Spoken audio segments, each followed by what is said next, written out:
Picture this, right?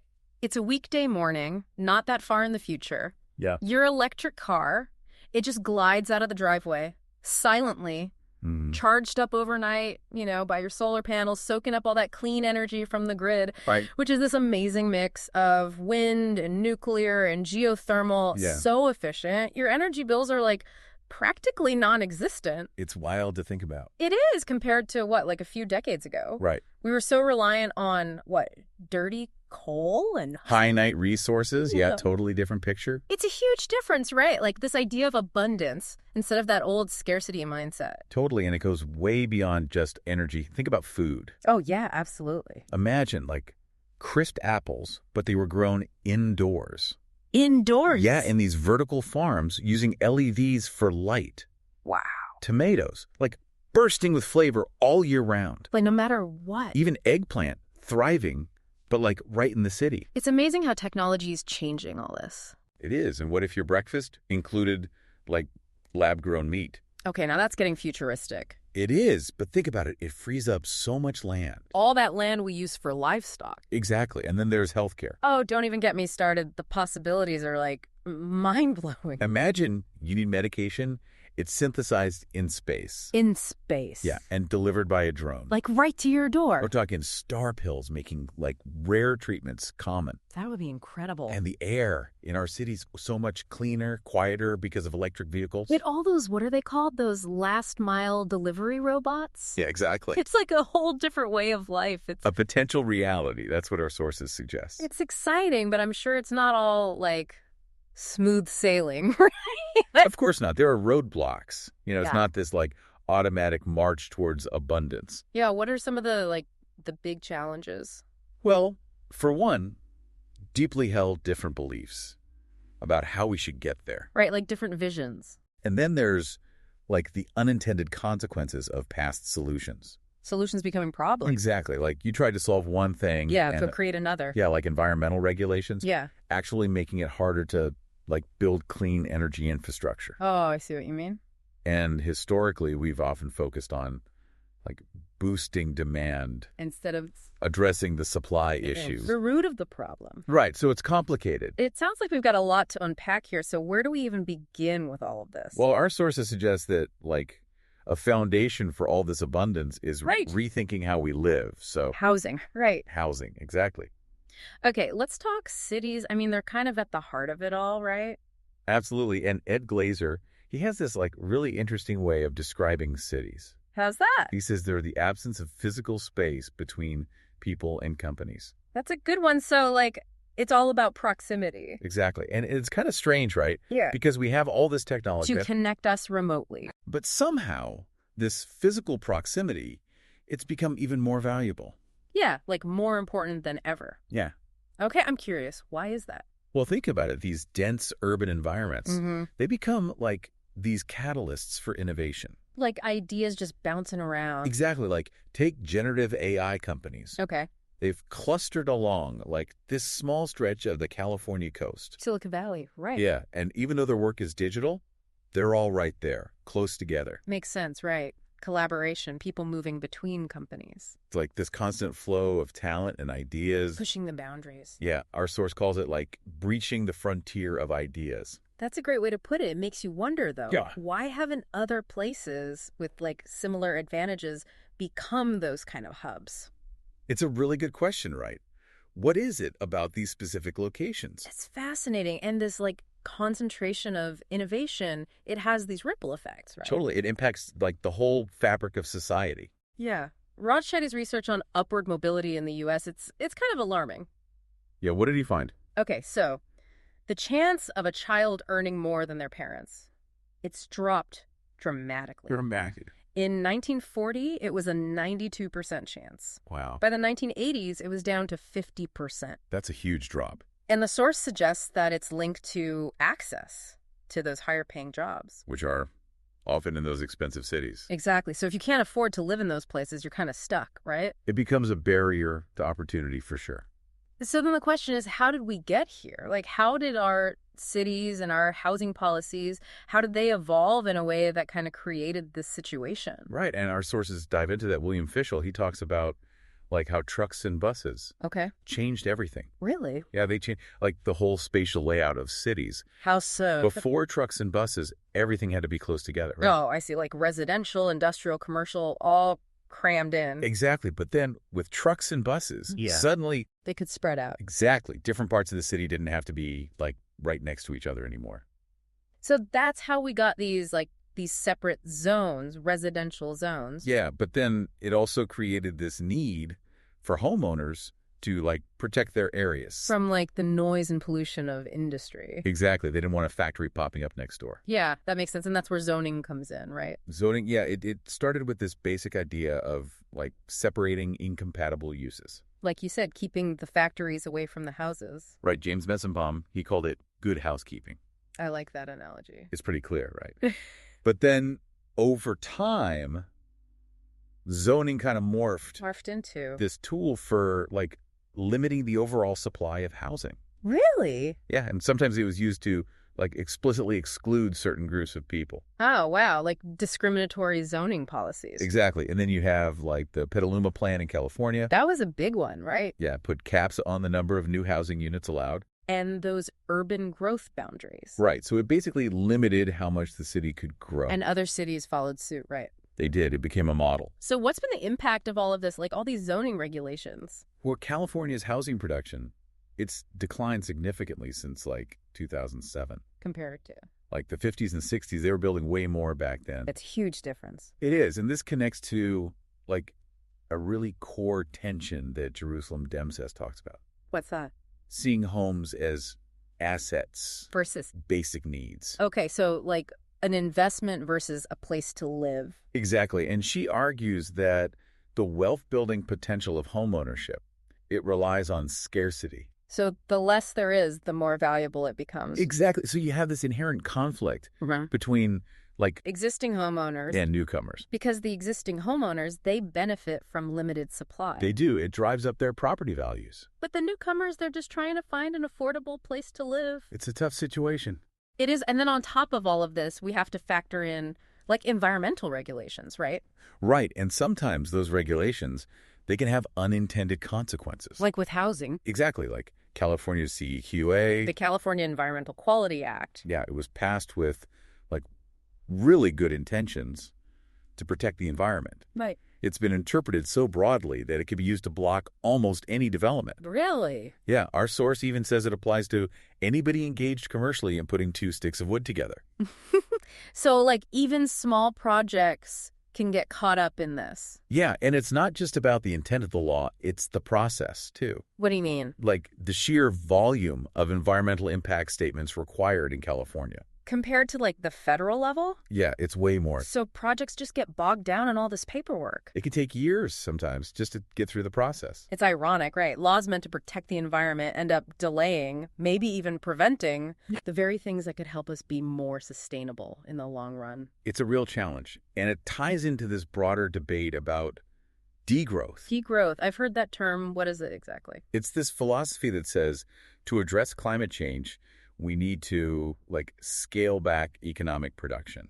So like consume less, produce less. Exactly. Kind of the opposite of abundance in a way. Right. So instead of trying to create more clean energy, we just use less energy overall. That's the idea, but it's controversial. Why is that? Well, for one, it can disproportionately affect the poorest people. Because they're the ones who are already using the least. Exactly. And then there's the political side of things. Oh, yeah. People don't always react well to being told to consume less. Right. Like we've seen protests over energy prices in places like Sri Lanka and France. Yeah, I remember hearing about those yellow vest protests in France. That was over fuel taxes, wasn't it? Yeah. And even in Germany, there's been debate about like heat pumps. So it's not as simple as just saying, let's consume less, is it? No, it's politically very difficult. And our source suggests that a more effective approach might be to focus on creating abundance. Okay, so like more clean energy, more efficient housing. Exactly. Instead of just trying to do less, we find ways to do more, but do it sustainably. I like that. So instead of focusing on scarcity, we focus on abundance. That's the idea. And a big part of that is, energy. Energy, exactly. Okay, so this whole idea of like electrifying everything, that's a key piece of this puzzle, right? Yeah, we're talking about cars, homes, cooking, laundry. Everything running on clean electricity. It's seen as a major way to decarbonize our economy. And some energy analysts like Kalush and Griffith, they've estimated that we're talking about replacing like 1 billion machines with electric alternatives. That's a lot of machines. It's a massive undertaking, to say the least. It is, and then you have to think about like the supply side of things. Producing all that clean energy. Right, and Jesse Jenkins, he's done some really interesting work on this. What did he find? Well, he says that we essentially need to like build another electricity grid on top of the one we already have. Wow, a whole new grid. By 2050. That's not that far away. It's not. And this new grid, it has to be all clean energy, solar, wind. And how much land would that even take? A lot, potentially.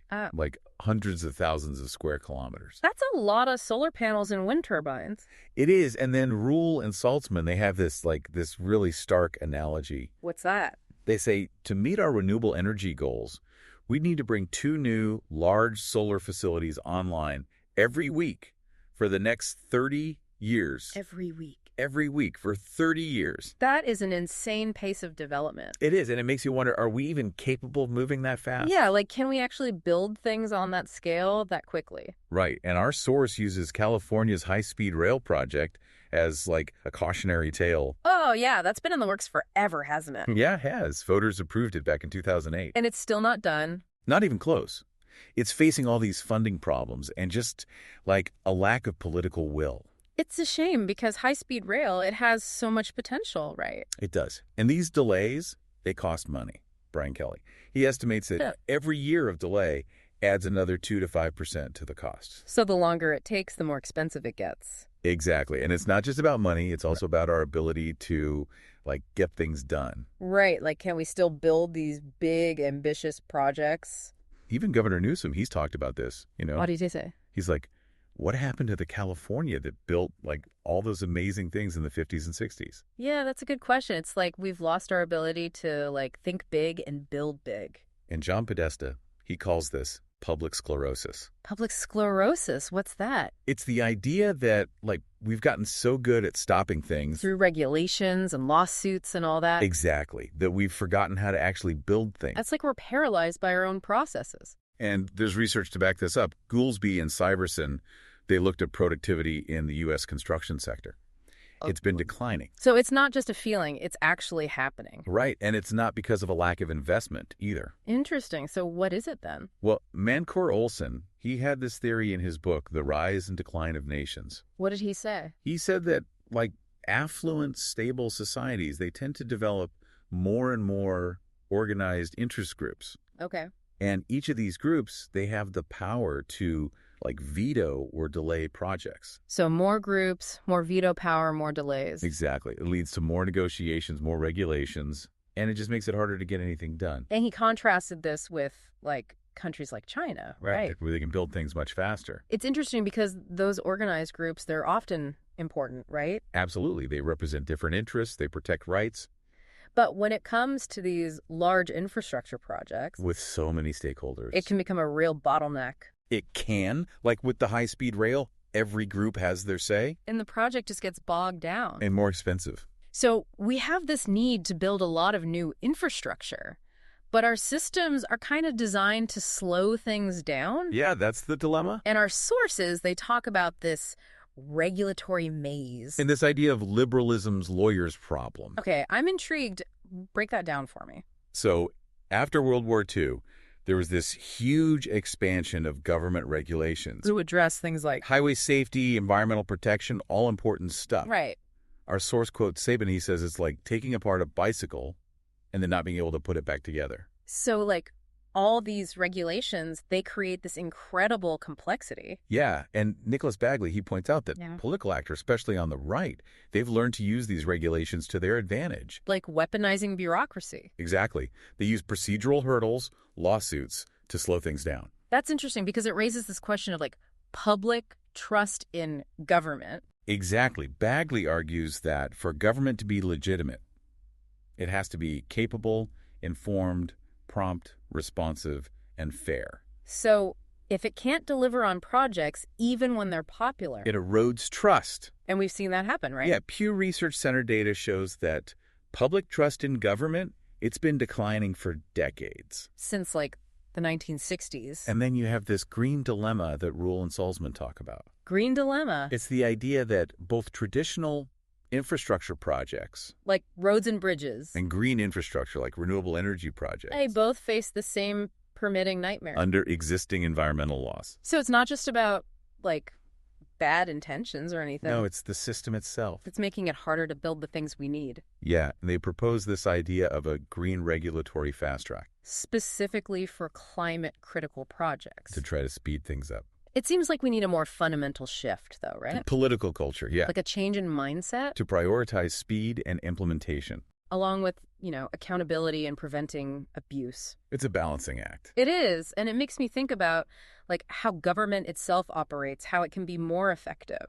It's interesting, right? Federal spending has gone up a lot since the 1960s. The federal civilian workforce, it's basically stayed the same. So more money, but not more people. And in the U.S., bureaucrat is like a dirty word. But in other countries, like China and Singapore, the civil service is highly respected. It's a different mindset, and it makes me think about, like, all the stories we hear about government systems that are just, like, hopelessly outdated. Like the Employment Development Department in California. EDD, that was a mess during the pandemic. It was. Their systems couldn't handle the surge in unemployment claims. And it's not just EDD, right? Like California's court document management system. They spent like $500 million trying to modernize that. And the IRS, they've been trying to replace their core data system for decades. Jennifer Polka, she has a really interesting take on this. What does she say? She says that public servants, they're often dedicated, but the systems they work with, they're just incredibly complex, and there's so many rules. She uses the term subtraction. Like, we need to actively remove unnecessary rules. To make things more efficient. It's a good point. And then you have this amazing contrast. The I-95 bridge collapse in Philadelphia. Oh, yeah, that was a crazy story. A gasoline truck fire caused the bridge to collapse. A major highway. And got it repaired in 12 days. 12 days! That's insane for a project like that. It was a huge effort, 2047 work. Governor Shapiro really pushed for it. So what made that possible when so many other projects take years or even decades? Well, there was a clear priority. They waived a bunch of bureaucratic hurdles. And they just focused on getting it done. It shows that government can move fast when it needs to. So we've talked about the obstacles, the housing crisis, the need for clean energy, the regulatory maze, the challenges with government. But what about the driving force behind all of this? Innovation. Right, and our sources, they kind of challenge this romanticized notion of the lone genius having a eureka moment. Yeah, they say that real progress towards abundance, it relies more on implementation, scaling up production, refining processes, deploying innovations at scale. It's not as glamorous as the initial discovery. But it's just as important, maybe even more so. And they use the example of penicillin. During World War II. Okay. So penicillin, it was discovered, but then the challenge was mass producing it. Exactly. And the War Production Board, the OSRD, they invested heavily in production plants, standardized processes, clinical trials, distribution networks. It was a huge effort, but it saved millions of lives. And it dramatically lowered the cost of penicillin. This is a great example of, like, rights law in action, right? Exactly. The idea that costs go down as production increases. Because we learn by doing, we get more efficient. And it's not just penicillin. We saw it with the Model T, with computer chips, Moore's Law. So the U.S., we've been good at invention, but not always so good at implementation. That's right, like with solar energy. We were actually leading the way in solar research back in the 1970s. But then we kind of stalled. And countries like Germany, they took the lead. It's a good illustration of what John Arnold said. What was that? America has the ability to invent. China has the ability to build. The first country that can do both consistently will be the dominant superpower. It's a powerful statement, and it makes you wonder, like, what can we learn from other countries? And how can we get better at that implementation piece? Because that's what ultimately turns inventions into, like, real-world impact. And our sources, they highlight Operation Warp Speed as a recent example of successful implementation led by the government. So this was the rapid development and distribution of COVID-19 vaccines. Yeah, and it was characterized by upfront subsidies, accelerated approvals, and really proactive management of the supply chain. They thought about everything. And it worked. They got those vaccines out there incredibly fast. And the cost relative to the benefits was really low. But it's interesting, right? Because Operation Warp Speed, it's become this kind of political orphan. Yeah, like nobody really wants to take credit for it. Even though it was a huge success. And some people even try to use it to argue that government hinders innovation. Which is crazy because it was a massive government effort. That involved a lot of spending and direction. It's a good example of how, narratives can get distorted.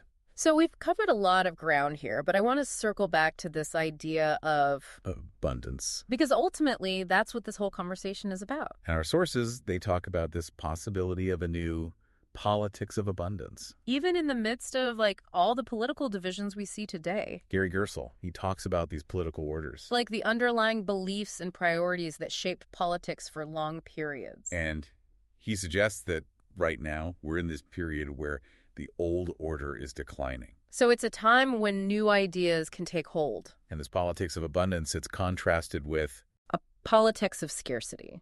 Which is very seductive, especially when people are feeling anxious. Like when there's a sense of, there's not enough to go around. And that can lead to all sorts of problems. Like blaming immigrants for housing shortages, that kind of thing? Yes, scapegoating, us versus them thinking.